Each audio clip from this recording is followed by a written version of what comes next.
Day 28, Read the Bible in a Year, Genesis 46 and 47. Genesis 46. So Israel set out with all that was his, and when he reached Beersheba, he offered sacrifices to the God of his father Isaac. And God spoke to Israel in a vision at night and said, "Jacob, Jacob." "Here I am," he replied. "I am God, the God of your father," he said. "Do not be afraid to go down to Egypt, for I will make you into a great nation there. I will go down to Egypt with you, and I will surely bring you back again, and Joseph's own hand will close your eyes." Then Jacob left Beersheba, and Israel's sons took their father Jacob and their children and their wives in the carts that Pharaoh had sent to transport him. So Jacob and all his offspring went to Egypt, taking with them their livestock and the possessions they had acquired in Canaan. Jacob brought with him to Egypt his sons and grandsons, and his daughters and granddaughters, all his offspring. These are the names of the sons of Israel, Jacob and his descendants, who went to Egypt. Reuben, the firstborn of Jacob, the sons of Reuben, Hanok, Palu, Hezron, and Carmi, the sons of Simeon, Jemuel, Jamin, Ohad, Jachin, Zohar, and Shaul, the son of a Canaanite woman. The sons of Levi, Gershon, Kohath, and Merari. The sons of Judah, Onan, Shelah, Perez, and Zerah. But and Onan had died in the land of Canaan. The sons of Perez, Hezron, and Hamel. The sons of Issachar, Tola, Pua, Jashhub, and Shimron. The sons of Zebulun, Sered, Elon, and Jalil. These were the sons of Leah bore to Jacob in Paddan Aram, besides his daughter Dinah. These sons and daughters of his were 33 in all. The sons of Gad, Zephon, Hagi, Shuni, Ezbon, Eri, Orodi, and Ereli. The sons of Asher, Imnah, Ishva, Ishvi, and Beriah. Their sister was Sarah. The sons of Beriah, Heber, and Malkiel. These were the children born to Jacob by Zilpah, whom Laban had given to his daughter Leah, 16 in all. The sons of Jacob's wife Rachel, Joseph and Benjamin.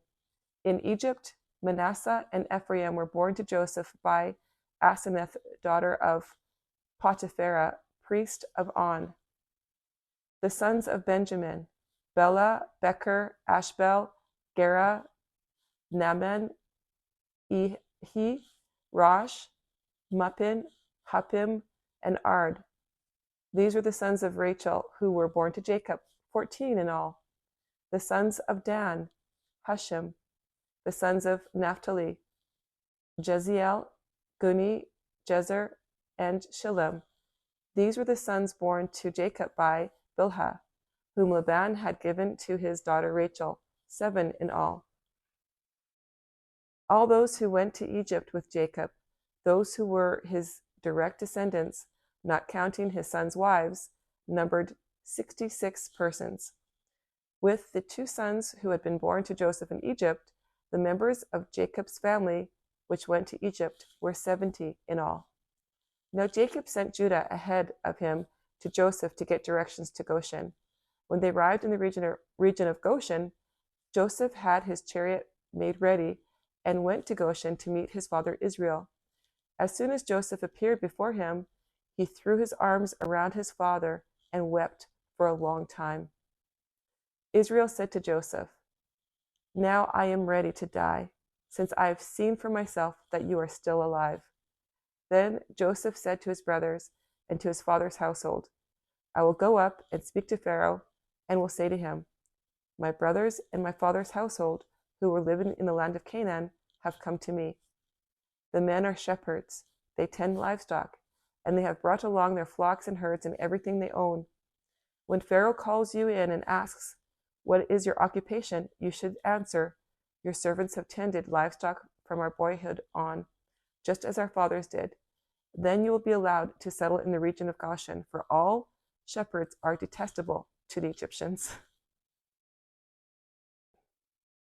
Genesis chapter 47. Joseph went and told Pharaoh, "My father and brothers, with their flocks and herds and everything they own, have come from the land of Canaan and are now in Goshen." He chose 5 of his brothers and presented them before Pharaoh. Pharaoh asked the brothers, "What is your occupation?" "Your servants are shepherds," they replied to Pharaoh, "just as our fathers were." They also said to him, "We have come to live here for a while because the famine is severe in Canaan, and your servants' flocks have no pasture. So now, please let your servants settle in Goshen." Pharaoh said to Joseph, "Your father and your brothers have come to you, and the land of Egypt is before you. Settle your father and your brothers in the best part of the land. Let them live in Goshen. And if you know of any among them with special ability, put them in charge of my own livestock." Then Joseph brought his father Jacob in and presented him before Pharaoh. After Jacob blessed Pharaoh, Pharaoh asked him, "How old are you?" And Jacob said to Pharaoh, "The years of my pilgrimage are 130. My years have been few and difficult, and they do not equal the years of the pilgrimage of my fathers." Then Jacob blessed Pharaoh and went out from his presence. So Joseph settled his father and his brothers in Egypt and gave them property in the best part of the land, the district of Ramses, as Pharaoh directed. Joseph also provided his father and his brothers and all his father's household with food, according to the number of their children. There was no food, however, in the whole region because the famine was severe. Both Egypt and Canaan wasted away because of the famine. Joseph collected all the money that was to be found in Egypt and Canaan in payment for the grain they were buying, and he brought it to Pharaoh's palace. When the money of the people of Egypt and Canaan was gone, all Egypt came to Joseph and said, "Give us food. Why should we die before your eyes? Our money is all gone." "Then bring your livestock," said Joseph. "I will sell you food in exchange for your livestock, since your money is gone." So they brought their livestock to Joseph, and he gave them food in exchange for their horses, their sheep and goats, their cattle and donkeys, and he brought them through that year with food in exchange for all their livestock. When that year was over, they came to him the following year and said, "We cannot hide from our Lord the fact that since our money is gone and our livestock belongs to you, there's nothing left for our Lord except our bodies and our land. Why should we perish before your eyes? We and our land as well. Buy us and our land in exchange for food, and we with our land will be in bondage to Pharaoh. Give us seed so that we may live and not die, and that the land may not become desolate." So Joseph bought all the land in Egypt for Pharaoh. The Egyptians, one and all, sold their fields because the famine was too severe for them. The land became Pharaoh's, and Joseph reduced the people to servitude from one end of Egypt to the other. However, he did not buy the land of the priests, because they received a regular allotment from Pharaoh and had food enough from the allotment Pharaoh gave them. That is why they did not sell their land. Joseph said to the people, "Now that I have bought you and your land today for Pharaoh, here is seed for you so you can plant the ground. But when the crop comes, give a fifth of it to Pharaoh. The other 4/5 you may keep as seed for the fields and as food for yourselves and your households and your children." "You have saved our lives," they said. "May we find favor in the eyes of our Lord. We will be in bondage to Pharaoh." So Joseph established it as law concerning land in Egypt, still in force today, that a fifth of the produce belongs to Pharaoh. It was only the land of the priests that did not become Pharaoh's. Now the Israelites settled in Egypt in the region of Goshen. They acquired property there and were fruitful and increased greatly in number. Jacob lived in Egypt 17 years, and the years of his life were 147. When the time drew near for Israel to die, he called for his son Joseph and said to him, "If I have found favor in your eyes, put your hand under my thigh and promise that you will show me kindness and faithfulness. Do not bury me in Egypt. But when I rest with my fathers, carry me out of Egypt and bury me where they are buried." "I will do as you say," he said. "Swear to me," he said. Then Joseph swore to him, and Israel worshipped as he leaned on the top of his staff. That was quite the move. They moved from their settlement, and they had to move to a foreign land, to Egypt. Mm-hmm. Mm-hmm. 70 people in And total. It's really incredible. I just keep marveling at this fact that Joseph saved so many lives. The entire nation of Egypt he saved. The Israelites, they were the Hebrews who came from Canaan. He saved everyone's lives because of a dream that God had given him the answer to. The thing that I see here in this part of the Bible is God is showing that there's so much more that he has planned for our life than what we can see. Yes. Joseph went through all this suffering.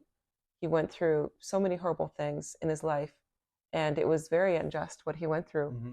But there was a purpose, there was a bigger picture, a bigger purpose behind why God was allowing him to go through this. He wanted him to eventually end up in Egypt because he wanted people saved, and he knew that Joseph was going to be the person who could do that. Yeah, it's true. And it's interesting, you said the family had to move 70 people. And I think it has to be mentioned that God came to Jacob or Israel and said, "Don't worry, I have a plan. I'm watching over you," just to remind you to trust my plans. And then you see how Joseph administered the food. He had a plan, he had thought through it, he was a good administrator. So God had understood from the beginning that Joseph was a talented person. Yeah.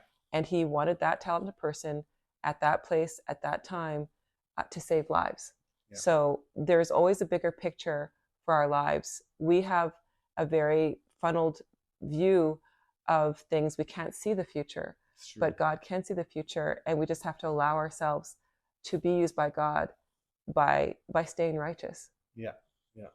He has a bigger plan for all of us. We have to trust that. That's good news. Thanks again. See you next time.